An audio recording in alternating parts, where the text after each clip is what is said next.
តោះសួស្តីដល់គ្នា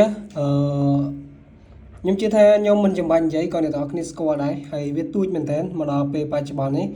តែកាលពីចេញឆ្នាំ2010 11 12ហ្នឹងវ៉ាវវាគឺជាទូរស័ព្ទដៃមួយកំពូលមែនតើហើយខ្ញុំស្រឡាញ់វាខ្លាំងពេលហ្នឹងនេះគឺជាប្រភេទ 4S អ្នកទាំងអស់គ្នាមិនមែន iPhone 4ទេ 4S នេះគឺខ្ញុំកំងមកពីស្រុកចិនដោយសារតែយើងនឹកអនុស្សាវរីយ៍អ្នកទាំងអស់គ្នាមកដល់ពេលនេះទូរបស់វាក៏នៅស្ទើរល្មមហើយសម្រាប់កម្មវិធីវិញវ៉ាវខ្ញុំមានអារម្មណ៍ថាដល់ពេលដែលខ្ញុំចាប់កាន់វាភ្លាមខ្ញុំនឹកឃើញនៅលក្ខណៈថាចលនា animation នៅក្នុងរយៈកាលកាលពី10ឆ្នាំមុនខ្លាំងមែនតើហើយអ្នកទាំងអស់គ្នាមើលជាស្ដីបាន animation ចេញចូលសឺតឃើញអត់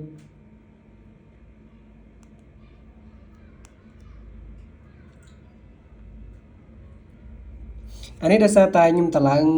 ហ្គេមច្រើនពេកចឹងវាចង់តាក់ដោយសារតែវា RAM តែ 8G ទេហើយមួយទៀតកាមេរ៉ាវាគឺនៅច្បាស់ល្អមែនតើជាមួយនឹងកាមេរ៉ាផ្នែកខាងក្រោយវាបងប្អូននេះលយហ្នឹងហើយកាមេរ៉ាមុខក៏ច្បាស់ដែរលយមែនតើ